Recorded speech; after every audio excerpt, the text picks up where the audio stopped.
So welcome to the Market Mentors podcast, Ollie. Thanks very much for having me. We've been talking for a while, and I've been thinking about what kind of tricky questions you're going to trip me up with. So I'm ready for this. I'm going to try my very best. I'm going to try my very best. So before we get stuck into this one, I'd love to know what your relationship is with B2B tech marketing. Oh, wow. It's been my whole career. I started 2 days after my last exam as an apprentice, and I remember the job interview as an apprentice. It was my first ever one, obviously. I failed my driving theory test, and then straight after that, still dressed in the same clothing, I had to go to the interview, and I thought, I'm not bombing both of these today. So I showed up and did my very best, and apparently I beat my ex-girlfriend to the job on that day. Somehow I didn't know that until many years later, but that was the start, and I started doing YouTube descriptions and uploading and all that stuff for other tech companies at a little agency in Maidstone in Kent. And from there, just the randomness of you're in an agency, you're vastly underqualified, but there's only 3 people, so you've got to do it and you've got to learn it. So that carried me an awful long way in my career and through to another bigger agency a few years later. I got into the more American and North American side of things, where just happenstance, people I was working with and what was kind of needed and necessary on the client facing area of the company. And we happen to specialize in sales tech companies, just from most of the team having come from sales anyway. So it was quite natural to do that. And through working with all of those types of companies, you hear a lot of the names, the people, you get to know them, you become sort of one of them in a loose way. And you hear about all of the things that they advise and advocate for, the things they don't talk about.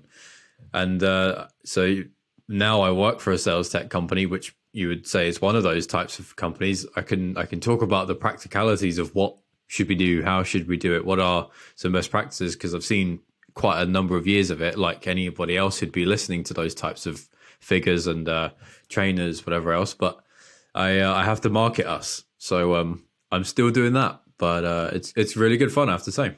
Awesome. So I love the content that you guys do. It's actually how we came about to talking to each other, really. I think I jumped on one of your webinars, and it's something we're going to kind of dig into today. But for people who don't know, and you've kind of just touched on it there a little bit, what does VanillaSoft do then? So if you went to a university or a college, depends on who you are and where you listen, you say those different words. What we would be doing is that you'd have a student caller who may call you up and ask for a donation for something. It may be, particularly in North America, it's a bit different to this, but for UK listeners, I'll use an example. If they're building a new sports or something like that, that's a small example, and they need the cash to fund it, so they need fundraising efforts.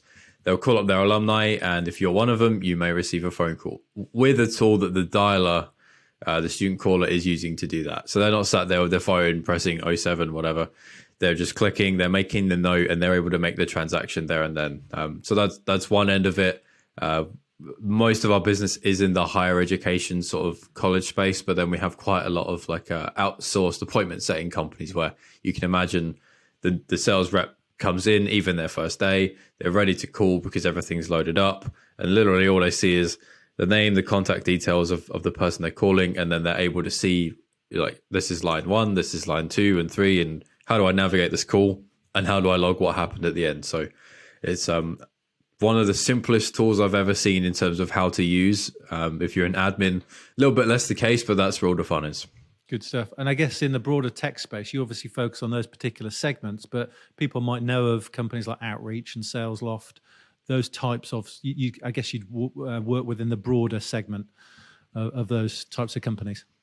Yeah, if you describe what we do and how we do it, we land in the same bucket as them. If you describe how who they're looking to work with, they kind of sell to the more high-tech companies, maybe some enterprises too, or at least that's what I'm getting from it. But yeah, there's a few players in this kind of space, and there's a lot that you've never even heard of. And they're pretty big because they sell to just one little market that you're not really exposed to, maybe like pharma or something like that. I've not heard of any of them, but I know there's some. So we share that kind of realm. We rarely run into them. They've probably rarely run into us because of who we talk to, but they're the same type of thing, yeah. Good stuff. And does it tend to be a sort of higher purchase price? What's the typical average order value then for this sort of solution? For us, you are looking under $150 a month, and one of our cool things, little subtle plug, we're monthly payments, which a lot of software now is not, unless it's very, very low value, like 10, $20.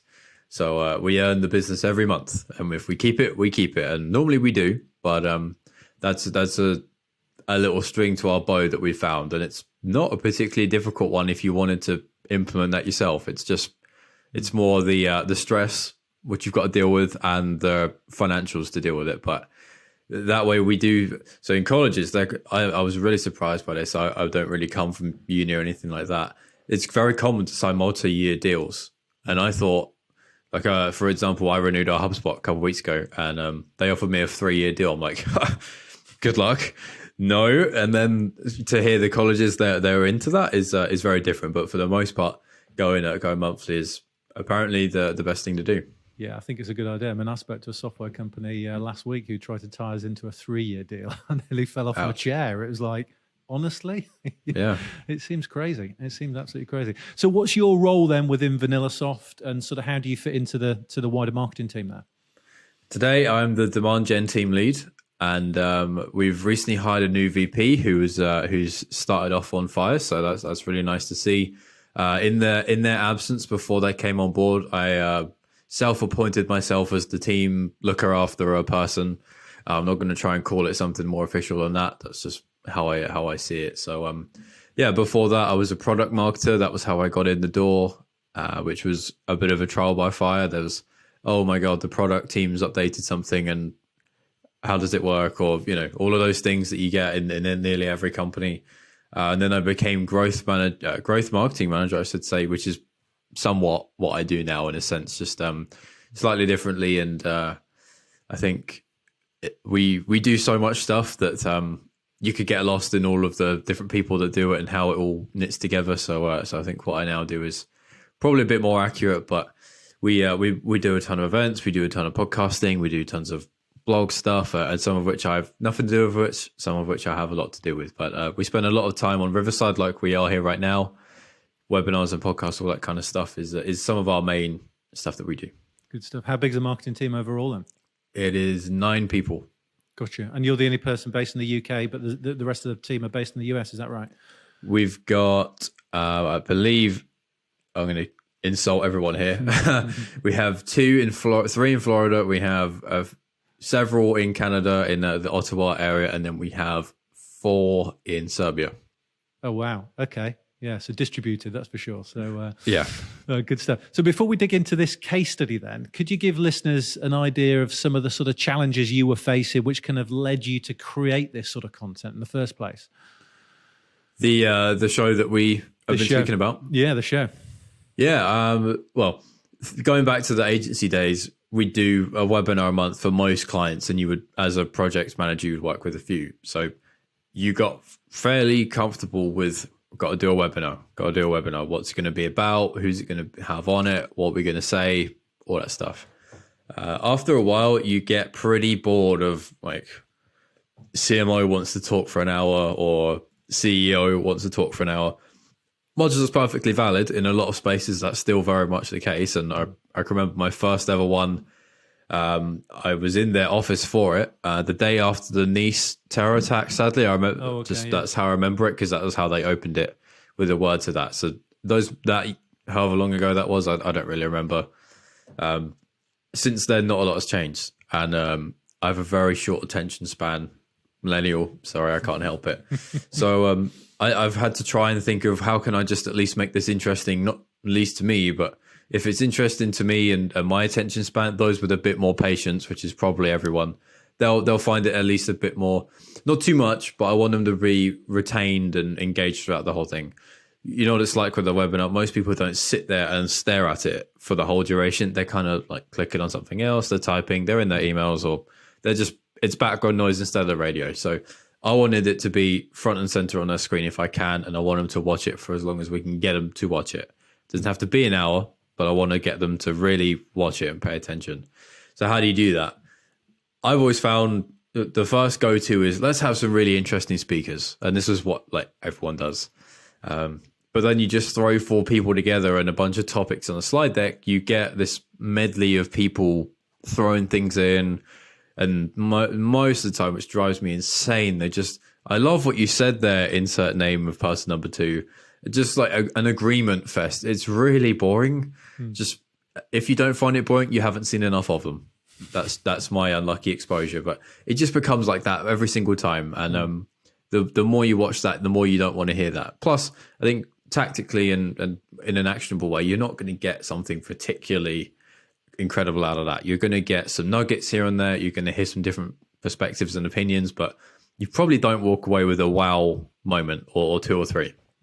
So I take that and turn it on its head. I try and say, well, talk shows don't really do that, and they're all right. I can watch them through. And what do? Well, they have guest 1 comes out for 10, 15 minutes, and they just talk to them about whatever's going on for them. So you could say topic or angle number 1 with guest 1, and then 2 comes out, and the same kind of thing happens. Now, I know on Graham Norton or whoever else, the guest 1 is still sat there, but for the most part, it's about number 2. And then the same thing for number 3. So I try and copy that for the most part. And we've gone way, way beyond that, as you know. But that's my way of dividing and breaking things up, so that at least I can give you the beginners, the median, and the expert example, or I can give you the how to do email, how to do calling, how to do LinkedIn, and we'll call that a show about how to do reaching out, for example. There's several ways I can do it. And every few minutes in your ear as you're watching and listening, hopefully you go, wait, who's this voice? It's different person. I got to pay attention again. Or, oh, I know who that is, the new guest who's coming on, and he's bigging them up. I'll go back on it and watch it. So that's the theory. And not that I have brilliant stats to back me up, but we see our numbers. They start watching and they stay watching. So I'm going to stick with it. Yeah, I thought it was good actually. And we'll obviously just we'll sort of dig into it, to what the kind of show is now. But some people might think the audience that you're attracting is quite traditional in itself. So I think a lot of people would think about playing it safe almost and doing those classic sort of pretty boring type of webinars. Was there any sort of resistance to you thinking, do you know what, let's just shake it up completely, bearing in mind the audience that you're targeting? Or are you just thinking them as a human? No, I'm thinking of we can all put something in front of anyone and see what the reaction is. The team here is really receptive to anything. So we're doing a halftime show at our next webinar because I watched the Super Bowl and thought it would be cool. We thought that was really funny. So who have you got playing? Well, it's not Rihanna, I promise you that. But it might work. Who knows? Yeah. And no one else has really tried that as far as I'm aware. So if it's crap, then we won't do it again. But maybe someone will watch it and go, you know what? Like, fair enough. They gave that a go. My mate who likes similar content to me, I'll tell them about it. It's that type of thing too. Yeah, good stuff. So at a sort of high level then, what are these webinars all about then? Now, what's the sort of structure of them?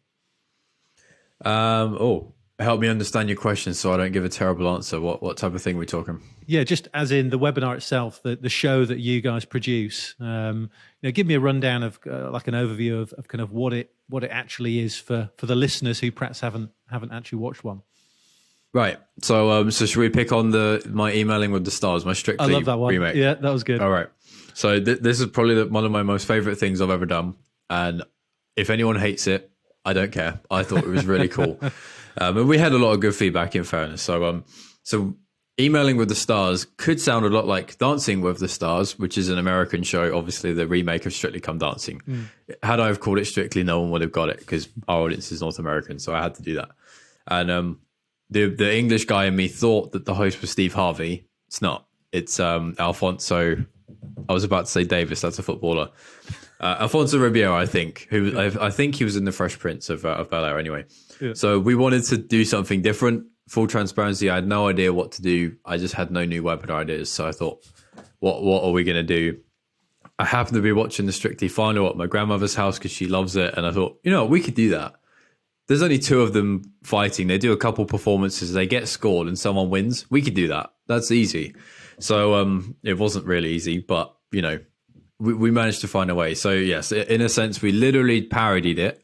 The imagery that we made, the landing page that we made, we tried to make it not a carbon crystal copy, but as close to it as possible that you got, this is what it's going to try and be like, so that this is going to be hopefully good fun.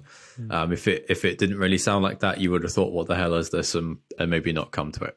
So I think for the most part, everyone got there's judges, there's a host, there's contestants. So most people got it.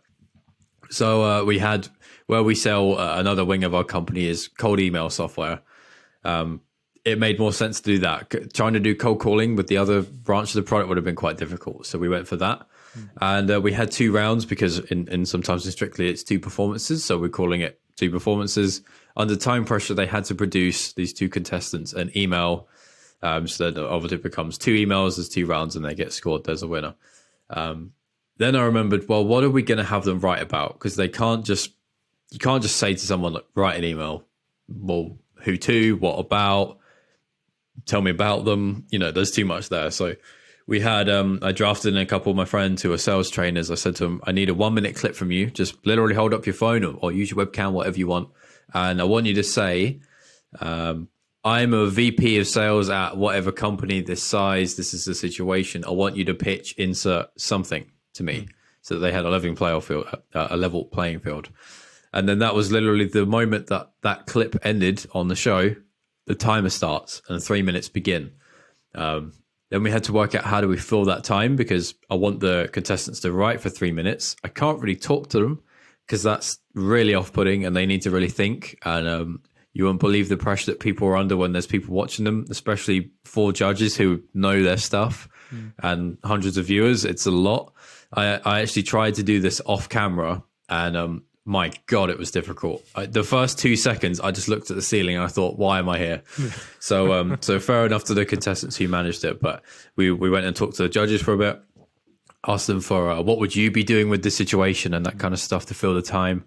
And then basically once the time's up, it's over to you, contestant. Reveal your work. Tell us what you were trying to do. Reveal your tactics, your technique. And then you get scored as the way the show goes. It's kind of judges' feedback and scoring. And then at the end, we tried to do the dramatic. And the winner of 25 seconds later, and I got to about 5 or 6 seconds, then I had to just reveal who won. So really good fun. And we're doing it again. I think we may do it once a quarter, something like that, not to burn it out. And it does take quite a lot of work. But I really enjoyed it, and it was very different.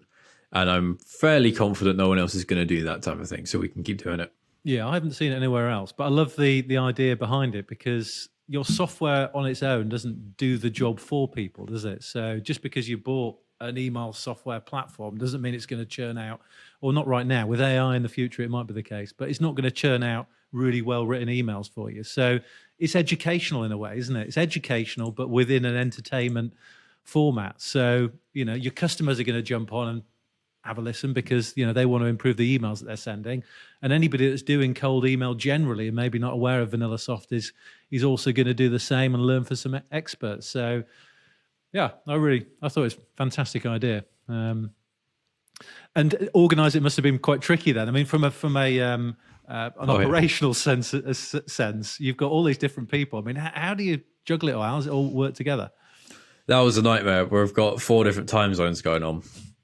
So, and if you're working, we're usually about 6 to 8 weeks ahead on our event schedule type of thing before we start working on it. So, I'd like to be further ahead, but with that one, you needed every minute that you had, because if you think of it, well, someone's on a business trip that week and, I can't do 11 p.m. because I'm going to be useless. So there's all kinds of just calendar problems. That was the main issue, really, the calendar problems. So we had Kim. Now, I believe she's from Hawaii.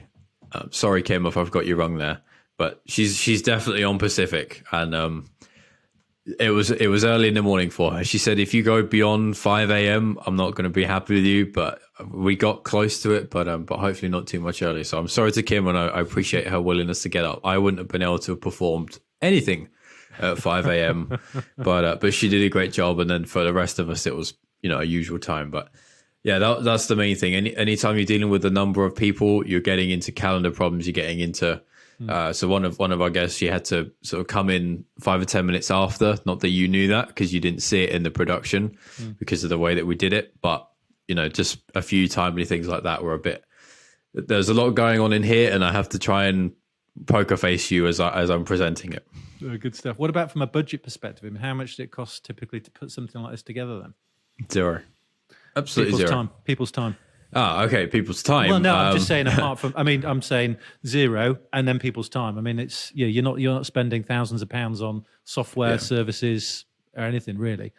Well, yeah, I mean, you could say we use things like Riverside. Our producer Daniel, he did a phenomenal job on it. I know it took him a long time because a lot of if you picture just even 5 minutes of the actual show on BBC One or whatever the US station is, the scoreboard that's designed. There's transitions all the time. There's music effects. He had none of that, so he had to get that from zero. And the music, we couldn't use the real music because that's copyright. There's so many different things, or the intro, the outro, so many different things I can't even begin to think of that he has to work out. So that took him quite a long time. I think he probably had a good few weeks where that was his main thing to deal with. And so full respect to him. But beyond that, there's very rarely something that I or we do in this kind of style anyways. Like everyone pays ads because you can't not have that. But it doesn't cost us anything beyond our software costs, which we kind of bake in anyway. So for instance, Riverside, we use it for everything. So I can't count that. But yeah, a lot of time, a lot of thinking, a lot of promotion. But I like to think when you do something like that, you make a bit of a project of it. You know, you don't want to, any other webinar you do, you kind of go through the motions, you process it to death. And but this, where it's a bit different, especially when you got that many more people involved than 2 or 3, you best make the absolute most out of their reach and awareness. And hopefully they're willing to do that because it's different. It's not just, I'm on another thing where I talk about this stuff. I'm a judge on emailing with the stars. Yeah. Everyone's going to want to see that and think it's really cool. That was the angle. Good stuff. What about promoting it? I mean, we talked about promoting it. What do you tend to do to get people to come to the webinar in the first place? Usually we'll do a couple of emails to our list just because everybody does that. And you've got them there. So why would you not do that? Especially if people want to come a few times, that's kind of a good sign that they like the stuff that they see. My big one has nearly always been social promo, just because that's where you can use other people's reach. To be honest, it's pretty straightforward. I mean, you've got a podcast, you have guests on. I'm sure that grows your reach because they're sharing it. So that's just how it works, and that's why a lot of people do the same thing.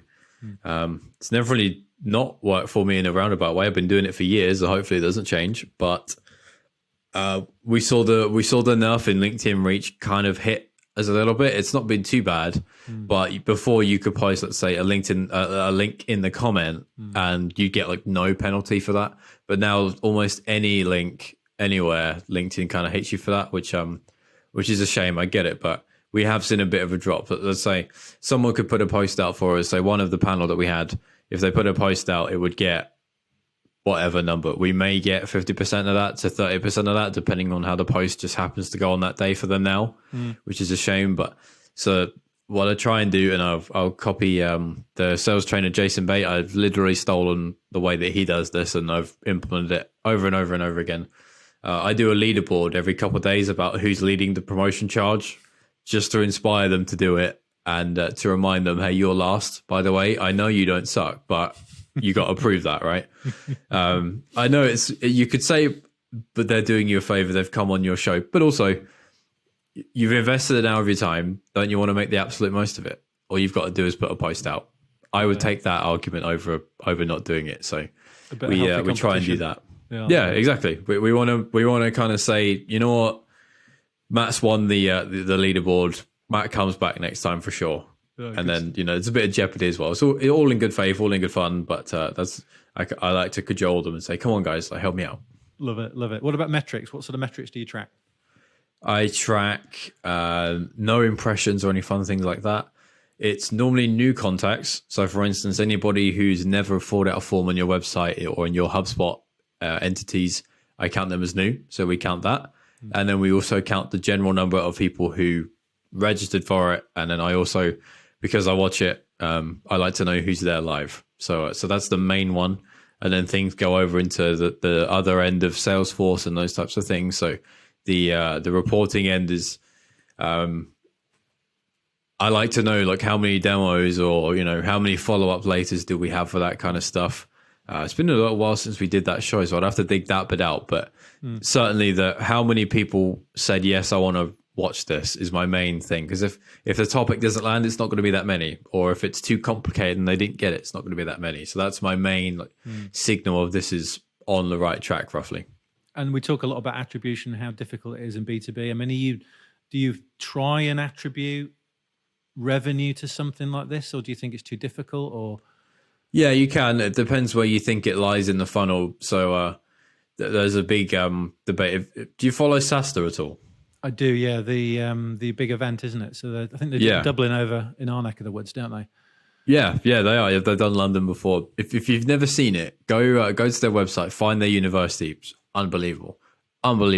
Even if you're not a founder listening, or you're a marketer like me, or you're a salesperson, whatever you do, if you work in a company that wants to get bigger, you can learn so much from that. So, for instance, they have this debate going way around the houses about being a lead rich versus a lead poor environment, and how that means you define and you think of things differently. So, for instance, everyone likes to say MQLs, that's dumb.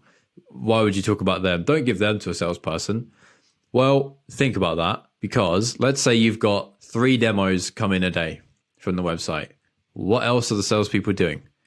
If they haven't got a strong outbound mechanism going, if not, what have they got? Not much. So if you do a webinar and you get 500 people, give that to them. Might make sense. Obviously, you've got to speak about that and agree and, work out what to say, but that makes sense. And you could call a webinar person maybe an MQL if you wanted to, for argument's sake. If they've got enough going on in the calendar, there's 100 demo requests coming in, you probably don't give them the webinar leads, because not qualified enough. They have much more going on of a later stage down the funnel. So there's a lot of that type of stuff.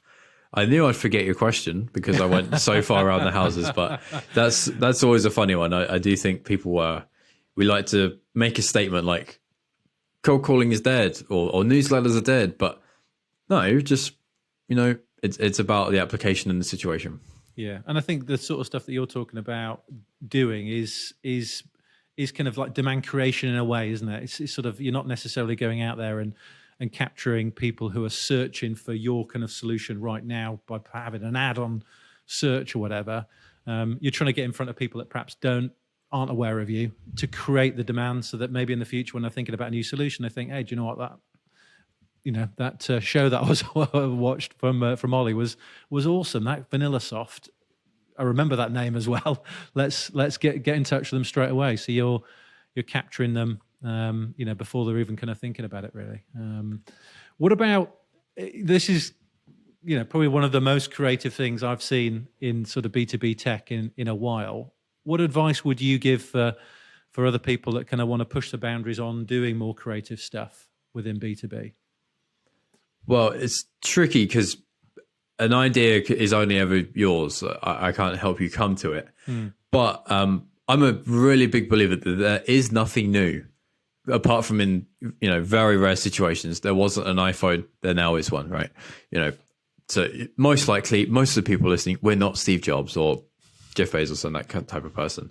I don't believe there's new things. So, for instance, in my market, in this format, Emailing with the Stars is new, but it's literally a rip-off of several shows that are internationally known. Same thing. There's nothing new about that. I literally took it.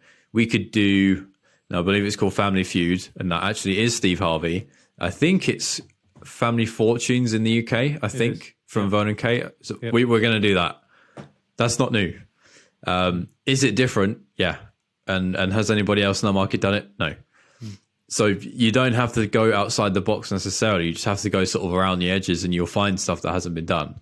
Most people like to sit bang in the middle because that's the safest spot to be. And you've got, the most, you can hear a lot from the middle. You can hear, oh, well, we tried this and, those guys tried that. But if you go to the edge and you think of, what do I actually like? So I watch a lot on YouTube. I don't really watch too much TV. There's, they do a lot of challenges, for example. That's a really big thing. Could we do a challenge video? Probably, yeah. There's a lot of, for example, that you might, for a video, go to somewhere really cheap and compare that to somewhere very expensive. So you could do the cheap sales tool versus the expensive one, or the cheap data provider versus the expensive one. That would be a good test to see the disparity in the data quality. So I'm making stuff up there, but you can kind of pick and choose whatever you like, find what you like about it and try to apply it back if you can. Take the format if you want to be as literal as emailing with the stars, because that's literally Strictly Come Dancing. That's one way to do it. You can always nick a TV show. You could do, we were thinking about anyway, Who Wants to Be a Millionaire. Kind of didn't work because you just have one person answering questions. So that wasn't quite as fun. It turns out in North America, the chase isn't that big. Okay. I thought that would be quite fun. 4 people, a chaser, Jeopardy there. If you lose, that'd be kind of embarrassing. But that they don't really know that show. So I had to make sure it fitted the audience. So that's probably stage 2 of the advice I'd have to give you. Think of something else. Just, look at what you like and try to apply it. The reason we did this is because I thought it would be fun. And I found it fun. And that really shows in the production. If I didn't get it, if I didn't like it, you'd think this is a bit naff. It's like it's 5 out of 10, 6 out of 10. But because I was enjoying it, it's a lot better. And I have a lot more energy for it. But it's got to fit. So then, like for instance, if I'd done the chase, I'd still have had a lot of fun doing that. But I would have been working too hard to convince the audience of the format. They wouldn't have got it. It's got to be like a no-brainer instant. Because if they didn't get the chase, they're probably not going to watch it. They're probably not going to sign up to it. No matter how cool it looks, they're probably not going to stay the whole time because they don't know it. But emailing with the stars, Dance with the Stars, Strictly, X Factor, Britain's Got Talent. Everybody knows them, or America's Got Talent. Staple household names, instant recognition, instant resonation. No one needs to be explained what's going on. You can just get on with it, and that's when it works. Good stuff. You mentioned SaaStr in terms of an area that you sort of learn from, but where do you typically go to sort of keep up to date with demand gen trends, SaaS marketing trends, B2B tech marketing trends? Where do you tend to sort of hang out and learn stuff? Good one. I don't that much. I used to obsess over podcasts a lot, as the cat wants to say hello to you here. I don't so much anymore. I go through ebbs and flows about it. I read a ton of books. So for instance, I've got a session later on today. The guy who wrote this book for Alchemy by Rory Sutherland. He's the Ogilvy vice chairman, so obviously big deal in advertising. He's a good speaker, actually. He's a good speaker. Very. If you can get past the super posh accent, very, very good. But he talks about the opposite of a good idea doesn't happen to be a bad idea. So I don't necessarily read books too often. I don't really feel like I have the patience for it sometimes. But I go between that. I'll buy 4 books. I'll read 3 of them. And then I'll go on a binge of podcasting, and then I'm good for a while. And I feel like I have to go and try and do some of the stuff I picked up. So I'm in that stage at the moment. But I'll probably I owe Rory to finish this book, and then I've got Crossing the Chasm and a few other general You're a Business Person books. Yep. And then I'll probably come back and try and approach us with a whole new business model because I've learned it from that. And then when I get the itch again, I'll go back. We're going into product-led growth. Yeah, we're going to do community. Yeah. Good stuff. Well, look, final question then. What do you think makes a good demand gen marketer? Oh, that's difficult. Okay. I'll speak for myself. I'll accentuate a little bit. I specialize in the creation part. I'm a lot better at that than I am the capture part.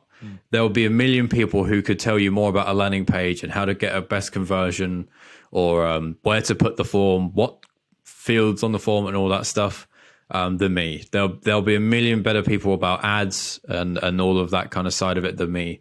But I'm a lot better at, and I have a lot more fun, and that's probably the main thing. I find it much more enjoyable. Therefore, I get better at it because it's sort of you want to do what you want to do at the creation side. So I think it's probably twofold. If you're a numbers person, get crazy obsessed with the ads and that kind of stuff, and you probably love that. So it's probably the people who follow that better than if I was to try and I probably could, but I'd find it very hard.